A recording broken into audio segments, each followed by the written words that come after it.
Hi, I'm Dave, And I'm Paul. and we're going to challenge you to transform your financial future through the principles of the most profitable business in the world, banking. We believe everyone should be involved in two businesses, the business that you're in the banking business. Everyday people can replicate what bankers have been doing for centuries to leverage capital and build wealth through private lending. Join us as we uncover the truths about money, expose lies and myths, and flip conventional financial advice on its head. Here we go. Hey, Paul, what's new? Not much. I'm still wearing the same shirt. Yeah, so am I. Yeah, I guess I don't get out of the house much. Yeah. No, I this afternoon I was driving by this office building, this commercial office space, and it said like uncommon or something like that. And it was like a shared workspace, like a WeWork, if anybody knows that story. But so I went in there and I talked to the lady, and I was talking. It's actually it's a really cool concept, just shared office space. And a lot of people who are working remote today, apparently their company is paying for them to have a desk at one of these places, which is really cool. And it's not too expensive. It's like $250 for a month, all the way up to like $600 or $700 based on what kind of space you have or even an actual office. So it's pretty cool. And then I was talking to the lady, and she's leasing the space, and she told me how much she pays a month. And right above her is the U.S. Postal Service leasing that space for like the last 50 years. And I was like, really? Do you know the owner? Yeah, it's Mr. So-and-so, I was like, does he want to sell? She's like, yeah, he wants to sell, but we can't afford it. I was like, all right. So I'm going to do a little research because it's not on the market. Yep. But Those are where the best deals are to be found. no, absolutely. And because, I don't know, just infinite banking makes you, like we did an episode a couple episodes ago about seeing opportunities. And you start having conversations with people. And first I'm looking at office space. The next thing I'm thinking about is buying a commercial building, because she told me they were doing like a triple net lease. So they pay for everything, renovations, maintenance, taxes, everything. Nice. And I was like, okay, all right, cool. So, I did a little research when I got home, and I'm going to do a little more and maybe reach out to the old man that owns it. So opportunities are everywhere. No question. Yeah. But today, we're going to talk about another kind of opportunity, the opportunity of protecting yourself, and specifically protecting yourself in an uncertain economy, this uncertain world. Like that term uncertain, like an uncertain world, that's been thrown around there for decades. Like as long as I've been alive, I've been hearing that term, but I don't think things have ever been as uncertain as they are right now, in my 42 years. So. Yeah, I don't think you're wrong. Obviously, since we've been a country, there's been, there's turmoil. But yeah, when you just factor in the amount of money the Federal Reserve has printed in the last, 24 months, and how artificially low interest rates were when you get people refinancing a 30-year mortgage at 2%. There's so much money out in the economy now that it is, essentially devalued. You and I were talking before you went hot here, talking about when we were like young officers in the military, like making $100,000 seemed like, oh man, I could live off that forever, comfortably, whatever. And, right now, as we sit here in June of 2022, $100,000 a year, gosh, it doesn't seem to buy as much as it could have just maybe 5 or 10 years ago. Yeah. Because it doesn't. It's almost like $100,000 now is like solid middle class, not even upper middle class. I mean, when we were growing up, if your old man was making $100,000 plus, you were upper middle class. Oh, no doubt. Yeah, no doubt. Yeah. Now that those were rich people to my parents. Yeah. Yeah. Yeah. And I think most families around where I live make over $100,000, but they're both, it's a dual income. They're both family. employed. They're both working. Yeah. Yep. So, obviously everybody knows this now, that the money's not going as far as it used to. And you can tell me all day long until you're blue in the face that inflation's only 7 or 8%, but give me a break. That doesn't take into account food and gas, right? The two most important things really in our life. Yep. And electricity, my electric bill and all that. But yeah, so what is economic uncertainty? I think you just said a lot of that. The Fed, how much money they're going to print. We have no control over that. I mean, does the government even have control over that? The Fed is not a federal institution. What? Wait a minute. Wait, yeah. So the Federal Reserve Bank, let's go over this. It's not federal. There's no reserves, and it's not a bank. So there's just a quick history lesson, ladies and It's gentlemen. almost like that name was picked on purpose. Yeah, instead of banking cartel. Right. Yeah, they like to use words to mislead you. Yeah, federal sounds governmenty and sounds great. Yeah, federal ammunition. That's the only Right. federal I like. That's right. But you got world leaders, unpredictable world leaders, wars, policy decisions, currency debates. There's a big push by the leaders of the New World Order to get rid of all paper currency. They use the words that it'll stop bad people, from counterfeiting and from laundering money. Like, give me a break, man. It's just so they can have more control over you. Right. They want to control every transaction that you make, whether that's peer-to-peer lending or, you sell a coffee table on Facebook Marketplace. Well, guess what? That transaction, that's digital, and now they're going to tax it. So it's all by design. It's not a surprise. Of course. I think governments have been trying to screw everyday people since there's been government. Yeah, and they'll do it insidiously. They're not going to outlaw cash. What they're going to do is make it so onerous and inconvenient for businesses to transact with cash that businesses will make the decision themselves to not allow cash. Which blows my mind, because it says on the back of every piece of currency you have, like, this is legal tender for all debts, private and public. But you'll go to some places and they say, we will not accept that. I'm like, it says it's legal tender. How can you not accept it? Yeah, like my American Express Platinum, that's legal tender, and they don't accept that everywhere. Today, no. Yeah. I was. Well, do you know how much American Express charges? I wouldn't use it either if I was a business owner. Yeah, no question. And that's what I told the young lady behind the counter. I was like, there's a reason for this, and here's why they charge, whatever it is. It's like 3.25% or 3.5%, something crazy. Right. Although they give me a lot of nice rewards for using my Amex. So. I told her, I was like, there's super nice lounges, though. Oh, yeah. In the airport. Oh, yeah. It's great. Yeah.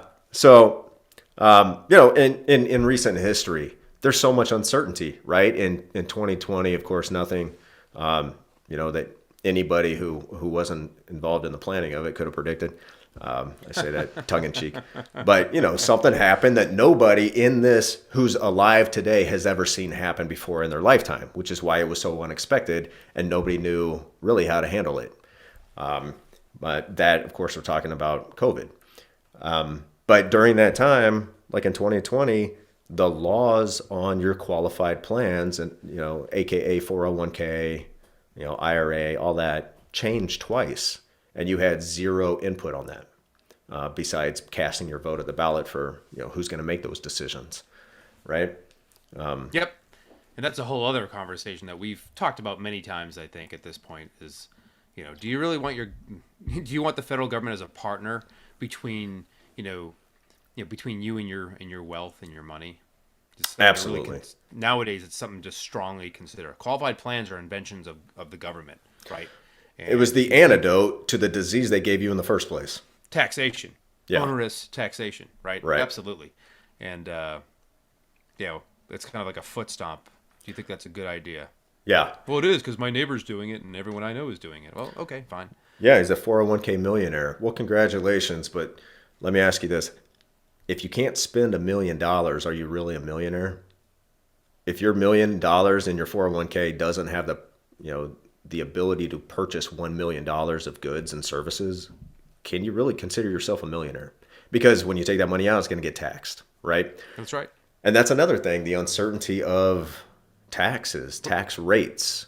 Like, what are they going to be? What are they going to be 20 or 30 years from now when you're allowed to touch your IRA, your 401k, and take money out? What are they going to be? I don't know, which is why I don't put money into them. I'm not going to take a bet like that. Got to pay the interest on that national debt, which is now bigger than the economy. Well, before long, it's going to be the biggest payment that we have in the federal budget is Right. paying interest on the national debt. Dave, where does the federal government or any government, where does it get its money from? Well, they wait. I thought they made money. I thought they could just print and it doesn't. Right. I just had this conversation with my son, and it's so fun that I say never use anytime you ever hear the word government funded, replace the word government with taxpayer. Taxpayer. Oh my There's God, dude. only I had one that place. conversation- Yeah. I had that conversation at work today with my coworker Matt. Same exact conversation. Dude, military people could be are sometimes the worst about it. They're like, oh, it's government money. Let's order those Ray-Bans and that nice $300 Pathfinder Casio watch. It's government money. No, it's not, man. It's taxpayer funds. Yeah, fortunately, he's just like we are. So Yeah, good. We were both on the same page during the discussion that we had. But it was just like, yeah, it's taxpayer. I think if the government would, if people would stop saying free college, free education, or free whatever, free Obama phones or something. I wish they would stop saying that and just replace it, like you said, with taxpayer funding. Because that's where the money's coming from, right? The government doesn't make anything. It's not a business. It takes from the private sector what it needs to redistribute to pay for whatever, right? Right. And that's coming from you, and it's coming from your bottom line, folks. It's coming from taxpayers, whether it's current taxpayers or future taxpayers. Yep. Like in the case of the Fed printing money. But guess where it's also coming from? Inflation. The government makes buku bucks from inflation, right? Because if the price of your new, Nike shoes rose by $10, guess what? If your state or whatever, they charge 7 or 8% sales tax, they just made an extra 70 cents on something they weren't, they didn't have the ability to make money on before inflation. So inflation is the hidden tax. And like everybody in our circle predicted this 2 years ago. They're like, dude, are you kidding me? Yep. Okay. Thanks for the free money, the COVID, whatever they were calling it, the payment I got every month for a few months for having my kids and, like $700. Here's $700. And then the next year, hey, I'm going to destroy your 401k. I'm going to more than double the price of gas, and your food's going to go up by 30%. So, You're welcome. You're welcome. Yeah. So anyway, I think we got off on a little bit of a tangent. So we basically just talked about everything that's wrong with with the world right now, and yeah, we could keep going and going, but let's talk about. Man. It's good. Yeah, the whole point of this episode is we want to share with listeners what are we doing personally to protect ourselves from the uncertainty that's out there. So I think everybody should be familiar by now. The very first thing we're doing with our money is putting it into dividend paying whole life insurance policies and utilizing the infinite banking concept. Right? Yep. So certainty into your portfolio, folks. yeah, add some certainty. You can't have everything in Bitcoin. You can't have everything in the market and expect to also have certainty. Yeah, that's right. And this mindset that everyone has that they compare everything against, a rate of return, and I need to get this rate of return, and I need to buy this index fund, or I need to be doing this coin or this thing. That's all well and good. And I'm not saying don't go do those things. But if all of your financial value that you're bringing in and then, quote, saving is getting deployed into those types of things, you really don't have certainty. You're relying on history, luck. Sure, there's some savviness that a lot of you have, no question, that know about, cryptocurrencies, or about real estate, or about, investing or individual stocks or mutual, whatever it is. That's fine. However, if your portfolio does not have a certain amount of certainty in it, you are not safe. And just look around of what's going on, not only in the United States but the world stage. It is extremely chaotic, especially when it comes down to money. Exactly. And we like to put our capital, the first place it goes is into these policies where we can access it. Like, I want access to my money, to my capital. And even better, I want access to somebody else's capital, which is what these policies provide, is it gives you're first in line for access to the life insurance company's capital, while yours continues growing uninterrupted through interest and dividends, right? So That's right. and then we can grow our money, grow our capital there, and have access to it for opportunities, like when the whole economy tanks. Hopefully it doesn't come to that, right? But there are going to be opportunities. So there's Yeah. it's our opportunity fund, right? Yeah, no question. I mean, right now, personally, I'm 2 years out from retiring from the Army. I'll have 22 years and change when that day comes in 2024, early 25, right? Right now, I have a bunch of private loans out, a bunch of policy loans out, paying some back, holding some. Some are some of the private loans are balloon payments, whatever. But I'm consolidating cash because I want to have the opportunity to build my retirement home at the cheapest possible price as lumber prices hopefully go back to like normal levels, whatever the hell that means, right? Maybe $400 for 1,000 board feet or something. But I want to be ready to pull the trigger like, yo, let's buy the lumber now. Here's the plans. Get the There you go. contractor. Go buy the wood, right? I don't want to be not flush and then, well, I gotta just, Yeah, whatever the price is, whenever I decide to build, like there it is. I want to be able to strike and Exactly. do it right in the moment. yeah, and you experienced that. We both experienced that in 2020 when the stock market tanked. Yep. I know we talked about you were buying specific stocks, let them go up, and then got your money back out. Yep. So yeah, it's opportunities, and then when the economy is down, when there's a recession, guess who's making money? The same people who were making money when the economy was good, but there's only a handful of those people who are still making money in a bad economy. There's money to be made, whether it's a good economy or a bad economy. Like when people are ripping on Bezos and Musk and Buffett they made billions of dollars during the pandemic, right? Well, what do you expect billionaires to do? They're brilliant. Their minds are always thinking, how can I capitalize on this situation for the benefit of my company, my shareholders, myself, whatever it is. They're capitalists, right? So they're going to look for ways to make money no matter what. Anybody can make money during an up market, right? Like how many people got into the financial planning industry over the last 10 years? I don't know. I haven't looked at those stats, but guess what? They were all heroes for like 10 straight years. Right. Yeah. I love those conversations with people with, well, Paul, my portfolio's done great the last several years. I'm like, listen, so is everybody else's. Yeah. Like, congratulations, you happen to be in the market during what has been a bull market for God near 20 years with a couple of hiccups in the middle, right? With '08, and that was, we know why that was caused, but and some other small dips. But short of that, if you were in the market, you made money. Great. Yeah. We're not saying don't do those things, but we're saying right now it is time it would be worth your while to kind of look at your overall portfolio and say, what certainty do I really have? And when am I going to need access to this? What am I planning on having access to? And do I want access to it? And right now the market's down whatever amount of percentage points. Do I have enough? Do I have what I thought I'd have? Something to think about. And then nobody wants to take their money out of that market while it's down so much, right? Of course not. Like, of course not. That'd be crazy. Silly. Yeah, and they're being hammered from every angle saying, don't touch your money right now. You got to ride the storm out, It's a sinking a ship. Well, I want to keep it under management as long as I can, don't I? Well, of course, right? The quarterly bonus is coming up, or yeah. At least till the end of June, so I can get my second quarter bonus. And then July 1st, you can take some out. Right. Yeah. But so when the economy is great, anybody, a monkey throwing darts can make money. And that's been proven. Like there's been studies done. Monkeys throw other things.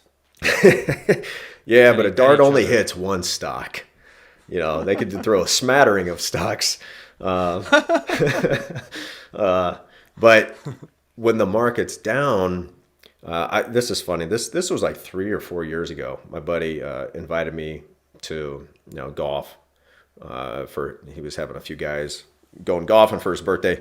So I went there, and one of the guys was a financial planner. And I'm not knocking financial planners. There's some very solid ones.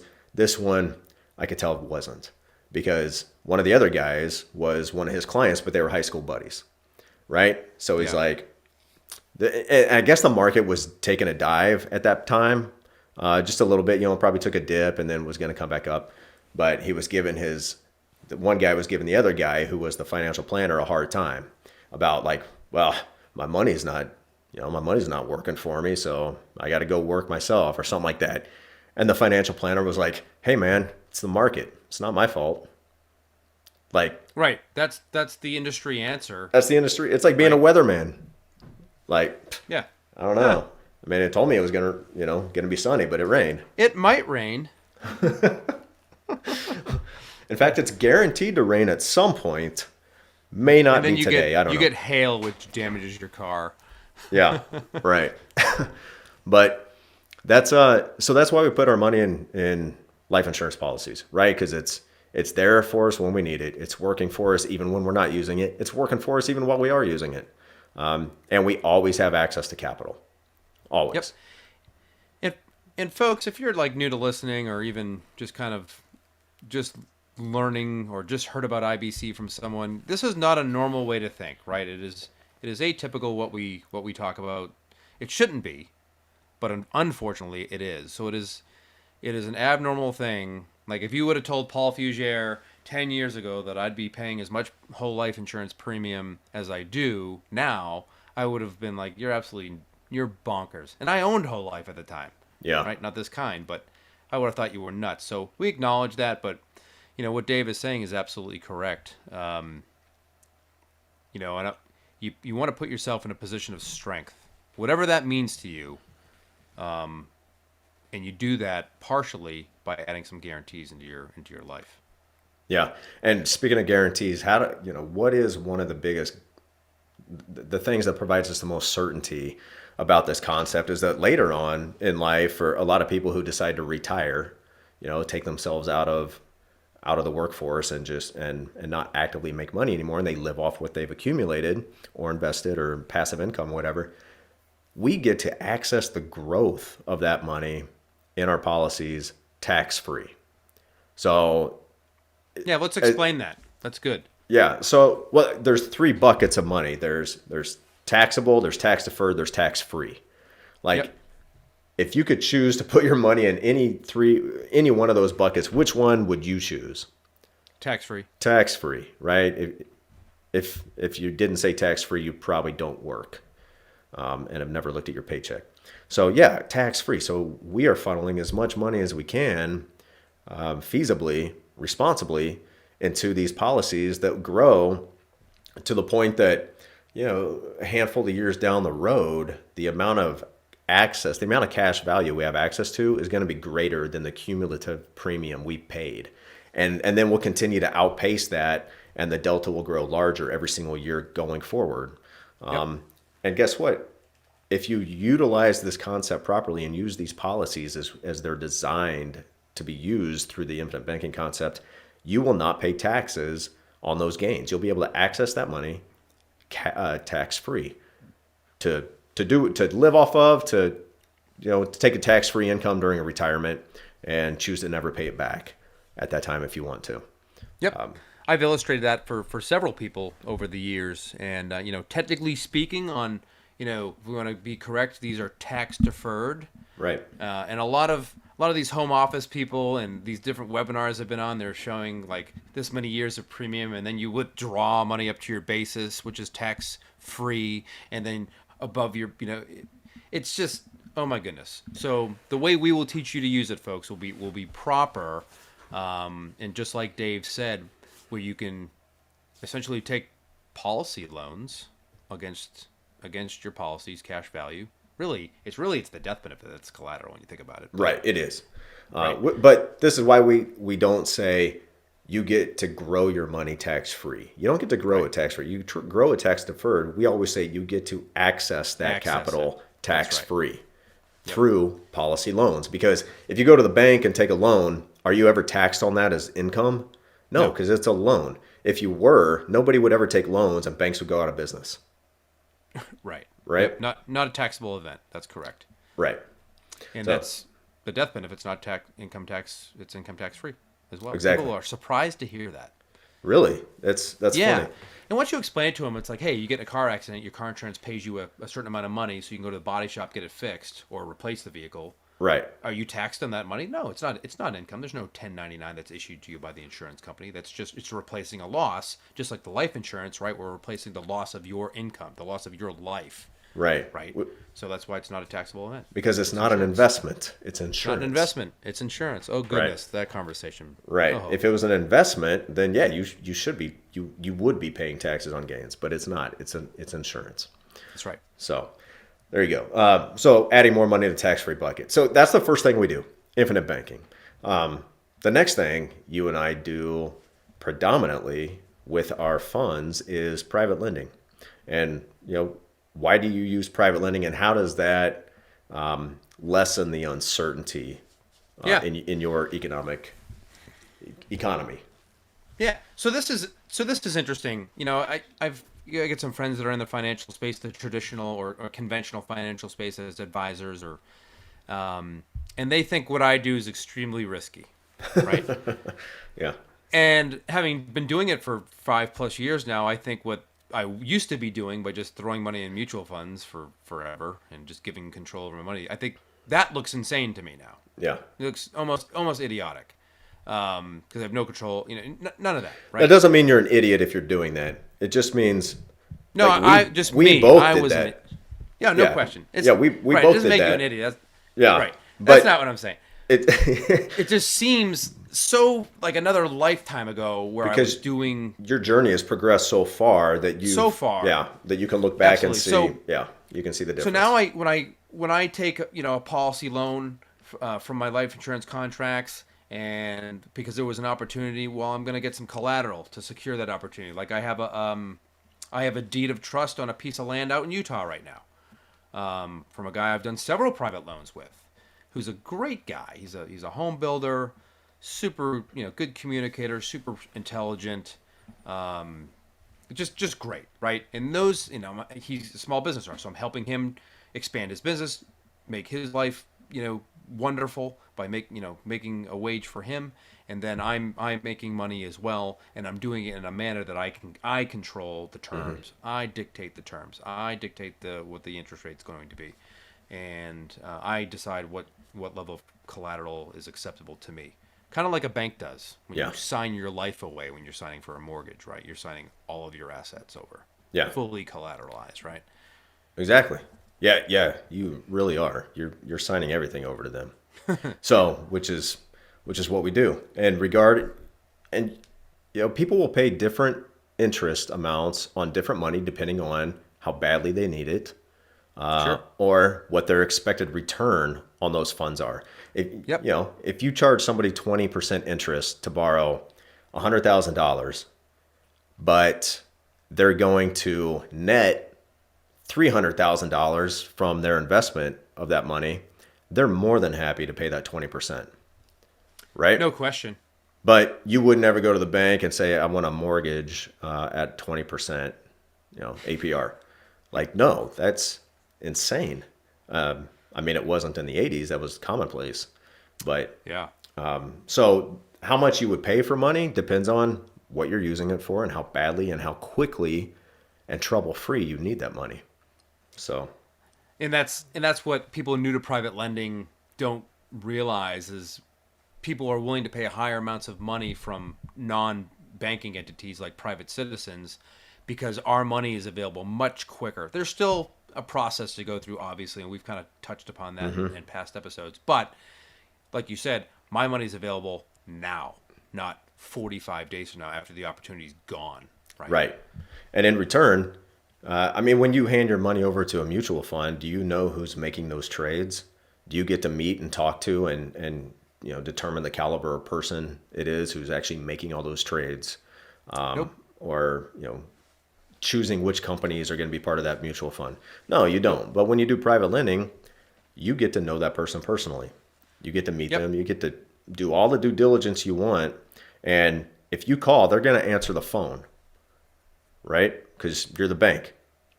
So they better, right? No, they do. or you could Yep. call that note. So, That's yeah. right. But yeah, and private lending is just a lot more flexible on both ends.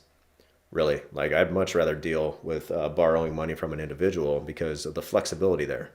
And maybe maybe somebody will have a heart instead of just having pencil and paper and looking straight at numbers. They can Yeah. understand a situation or, you know, It's definitely more personal too, for yeah, sure. it's Because much you more want personal. them to be successful because you're a part of that success as well. Right. You don't want to take the collateral. You don't want to take some land. Like you will if you have to get your capital investment back, but you don't want to. So No. you want them, you truly want them to be successful. Like that's a great thing to say. And I guess I haven't thought about it like that, but yeah, you absolutely want them to be successful. Yeah, you're Because vested in their success. yeah, best case scenario, hey, I want you to come back, ask them for more money because you're so successful. And then you're such a good bet that I want to give you more money. That's right. Right? No, absolutely, and that's why like I said, I've done 3 different loans with this gentleman over the last couple of years, and it's been a good relationship, a great relationship, in fact. Yeah, and that's good. And you do a lot of you do a lot more individual lending than I do. I like to lend, like I've said before, mostly to a corporation that can back it by multiple assets and business revenue and corporate guarantees and CEO guarantees and things like that, which is great. But so private lending versus putting my money in the stock market and just letting it ride, like. I know with 100% certainty, nobody on Wall Street has my best interest in mind. No doubt. But, Nor do they have all of your capital deployed. You think they do, but they don't. right. Yeah, good point. But Yeah. if I'm lending money to somebody because they have their best interest in mind, that is also my best interest. So it's in nobody's best interest to not be able to repay a loan, right? To breach a contract and have to give up the collateral that you assigned for a loan you took from somebody. It's not in anybody's best interest to do that. It's in Correct. the lendee's best interest to make good on the repayment of that loan. Because one, they want to keep their name intact, their reputation. Two, they want to keep their finances intact. And three, they probably want to keep borrowing money because they want to keep growing something good. So if they have their best interest in mind, it suits me too because Yeah. I'm probably going to get paid back as opposed to somebody who doesn't really care, whether Absolutely. they make money or not. No question. Yeah. So, and then I think the third thing Paul and I are doing is pay attention to what's going on around us.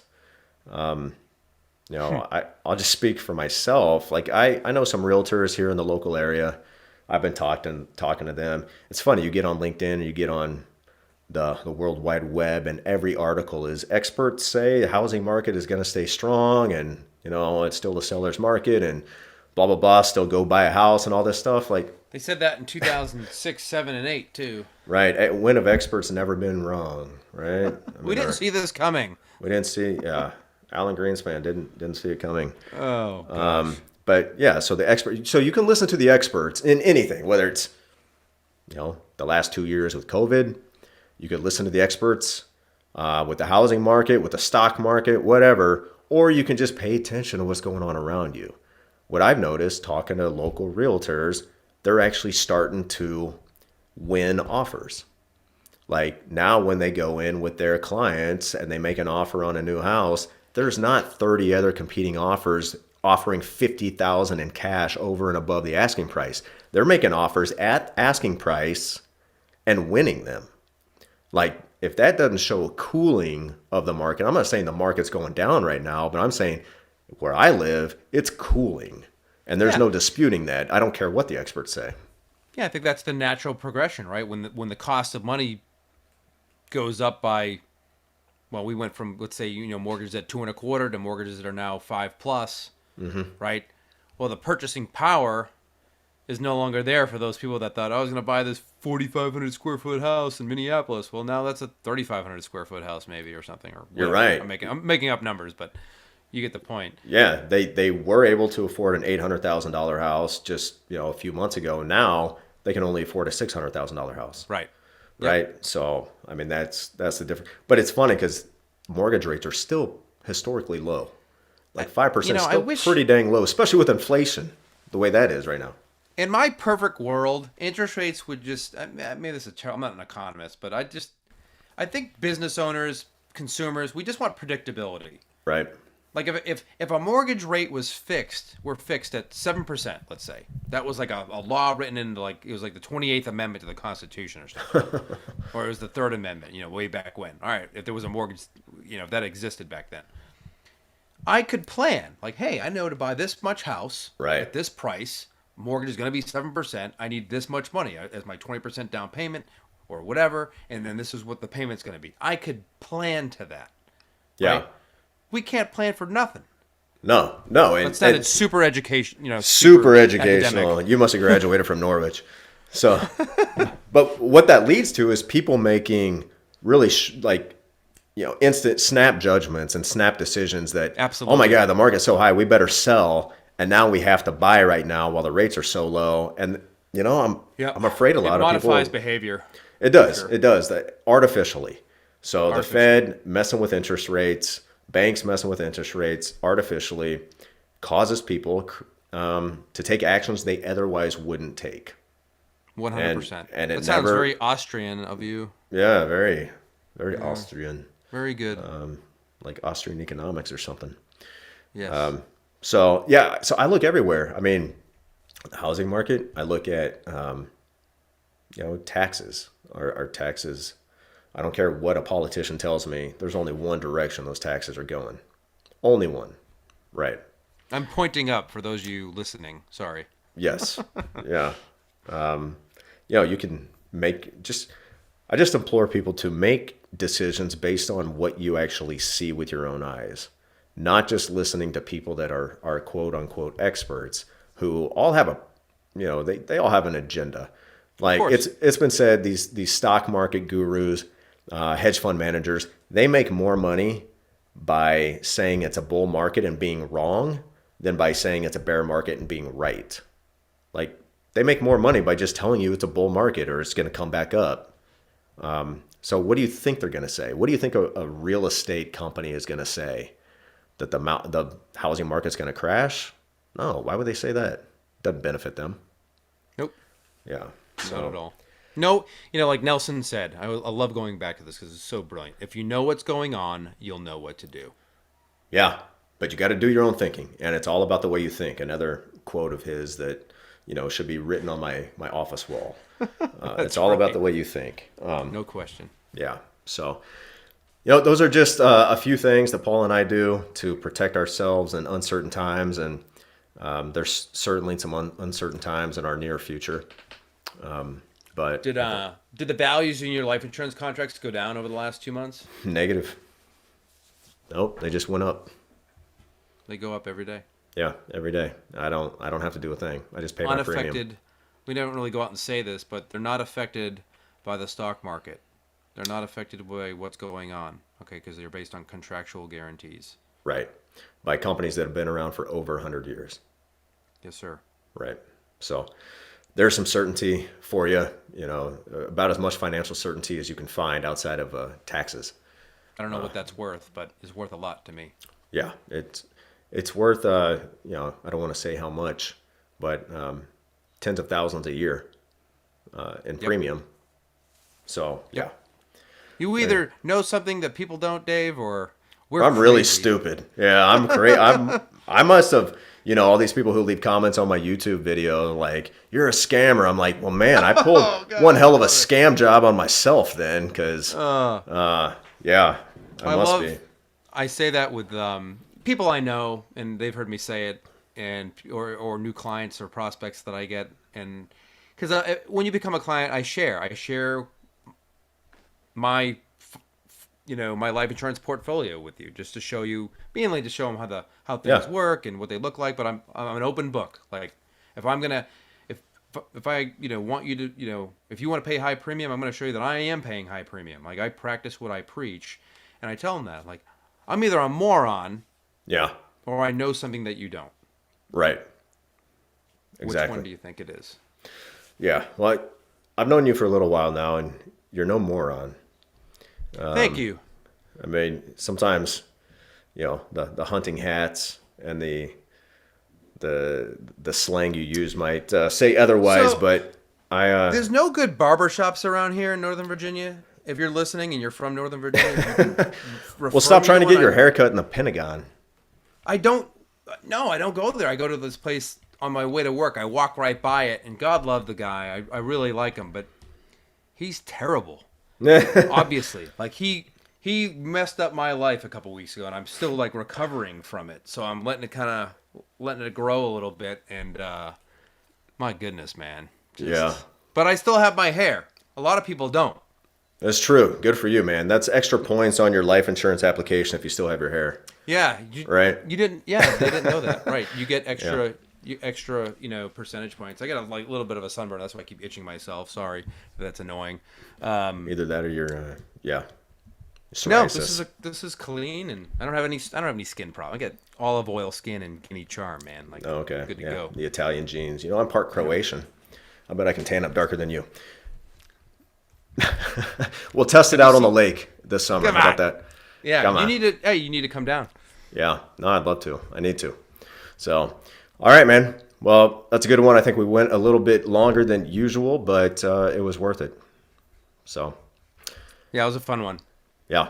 All right, we'll go on more rants next time. All right, we'll see y'all. We'll see y'all next week. See you, everybody. All right. See you, Dave. Bye. Bye. Hey, thanks for listening, everybody. If you'd like to have a conversation with us to see how you can become your own banker, or if you have any questions or topics you'd like us to tackle in a future episode, please send us an email to davidandpaul@theibcguys.com. And subscribe and leave us a review if you're on Apple. Follow and leave us a 5-star review if you're on Spotify. And please share this with your friends. We'll see you next week.